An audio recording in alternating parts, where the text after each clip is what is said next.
Passive income atau penghasilan tambahan merupakan hal yang diimpikan banyak orang. Namun, sayangnya hal ini tidak semua orang bisa mewujudkannya dengan benar. Butuh sedikit perjuangan. Passive income ini, kalau kamu bisa mengelola dengan baik, maka dampak baik yang kamu dapatkan adalah kamu jadi nggak khawatir tentang uang karena sumber pendapatanmu nggak terpaku hanya di gaji aja. Nah, dalam video kali ini akan saya share ke kamu 3 sumber penghasilan sampingan yang bikin kamu kaya. Nomor 1, buat portofolio investasi sendiri. Investasi selain bikin kita untung, terkadang juga bisa bikin kantong kita jadi jebol. Tapi hal itu terjadi karena kita kurang berpengetahuan soal investasi. Khusus untuk investasi, kamu harus meluangkan waktumu untuk belajar terlebih dahulu, supaya saat kamu terjun di dunia investasi, kamu bisa lebih siap lagi. Investasi itu menguntungkan, kamu bisa membelinya secara langsung ataupun online. Tapi kalau online, kamu harus benar-benar hati-hati. Pilihlah broker investasi online yang memang terpercaya. Jadi saya sarankan, banyak-banyaklah belajar tentang investasi. Jangan gegabah buat memulainya, karena investasi ini sebagai sampingan. Kamu harus sabar dan gak terpaku hanya pada keuntungan saja, karena investasi itu adalah suatu pendapatan yang jangka panjang.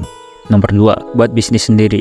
Bisnis itu banyak macamnya, tapi kalau kamu berniat buat sampingan, maka mulai aja dulu dari bisnis kecil-kecilan. Kalau kita konsisten, bisnis kecil lama-kelamaan bisa jadi besar. Bisnis itu butuh modal. Kalau bisa siapkanlah modal dulu. Sesuaikan sama bisnis apa yang kamu mau mulai. Kalau udah siap modalnya, maka kamu bisa mulai sedikit-sedikit. Dengan menggunakan bisnis sebagai pendapatan sampinganmu, maka kamu akan lebih siap kalau amit-amit ada PHK atau sesuatu yang memerlukan uang. Yang ketiga, buat karya sendiri. Buatlah karya yang bermanfaat bagi orang banyak sesuai keahlianmu. Khusus untuk ini, kamu harus benar-benar membuat karya yang bermanfaat, yang manfaatnya itu dibutuhkan banyak orang. Supaya apa? Supaya karyamu laku.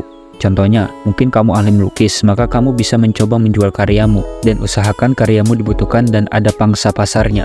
Menggunakan karya sebagai pendapatan sampingan atau pendapatan tambahan bisa sangat menguntungkan, tapi pastikan karyamu memang dibutuhkan. Dan juga kamu harus sabar, karena ini bertujuan untuk mendapatkan penghasilan sampingan.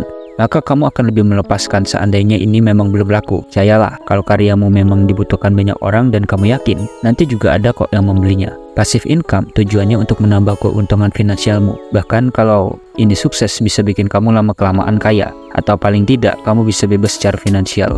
Kalau ada hal-hal yang belum jelas atau ada tambahan, kritik dan saran, silahkan tulis di kolom komentarmu.